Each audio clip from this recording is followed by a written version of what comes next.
Hi, Errol. How are you doing, Jeffrey? I'm good. I got to tell you, I am so fascinated with how you have connected a lot of dots here, because I do believe in continuation and what inspires and what inspires and what inspires. And you really bring things forward with this story.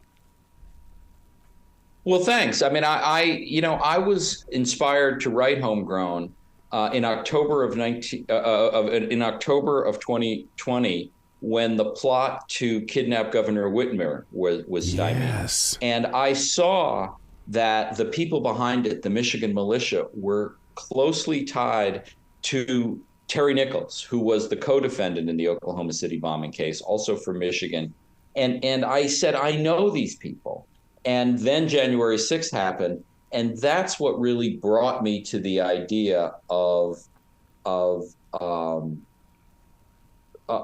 connecting the dots between the Oklahoma City bombing in 1995 and the continuing right-wing extremism we've seen since then. Well, you know, in the book, you do bring up the thought Timothy wanted to create a movement. When you read this story, you're going to go, oh my God, he did. He did create a movement because people are still following. Absolutely. And if you look at McVeigh's agenda, which was an obsession with gun rights. You know, I think a lot of people remember that McVeigh was inspired and angered by the FBI raid on Waco from 1993, and he planned the bombing for the second anniversary.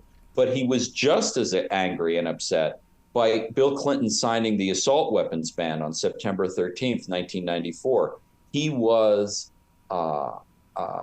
this obsession with gun rights and his interpretation of the Second Amendment, his belief in violence, his obsession with the founding fathers, the idea that because the revolutionaries of 1776 attacked the British, that was a justification to attack the federal government today.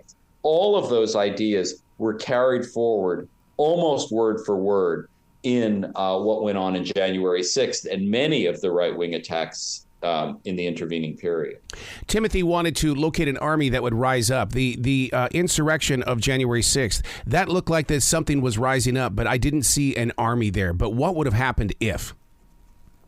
But see, the difference is that McVeigh, he told his lawyers, I know there's an army out there, but I couldn't find it. Because he didn't have the technology. All he could do was go to gun shows and try to talk to people one-on-one. The difference is the internet. The difference is that the Governor Whitmer conspirators could use Facebook chats to communicate and find each other. And that's why these ideas are so much easier to spread now than they were in the 90s. With that thought in mind, do you not want to sit back as a viewer right now and see where is AI going to take us? Because if Timothy McVeigh would have had the power of an AI, it'd be a different story. You know, Errol, I like to talk about like what I know. Yeah. And I don't know jack about AI, and I don't know. You know, I know that there's a lot of worry about it, and I'm ready to listen, but I'm really don't want to present myself as someone who knows about what the bad things or the good things that AI can do. I'm aware of what the internet can do, and that's bad enough. Yeah. The name of the book is called Homegrown. To go in to do the research on this had to have been a journey for you personally. I would love to see your handwritten notes about what you were discovering and how it was affecting you as that writer and storyteller. Well, it really was a personal journey for me because I covered the McVeigh and Nichols trials, which were moved to Denver in 1997. So, I remember being in the courtroom with McVeigh, and I remember seeing his kind of evil charisma, the way, he held people spellbound. That was not true for Terry Nichols, who was much more of just a loser.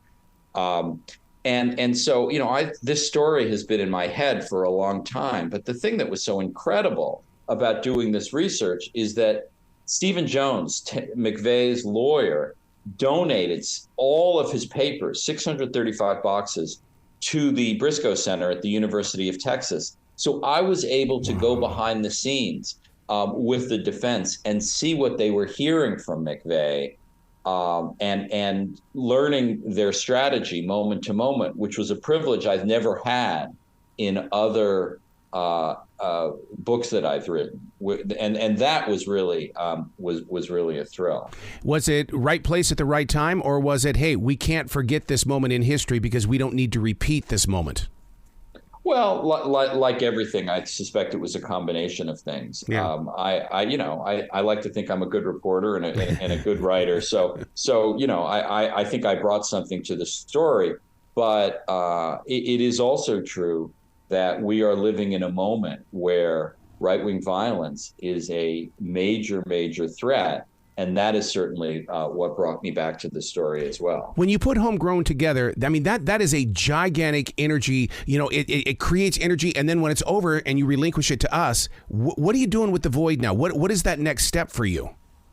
Well, people often ask, what's the next book you're going to write? Yeah. And I can only write one book at a time. I don't know. I mean, I enjoy the process of writing books. I think a lot of people find it very painful to write a book. I don't. I like writing books, but I don't have the intellectual horsepower to work on two at once. So I'm looking forward to writing some magazine articles, Nice. working on the movie adaptation or miniseries adaptation of Homegrown. But I am confident I'll write another book, but I don't have one in the works right now. You got to come back to this show anytime in the future, Jeffrey. The door is always going to be open for you, sir. Well, please invite me, Errol. You bet. You be brilliant today, okay? I'll try.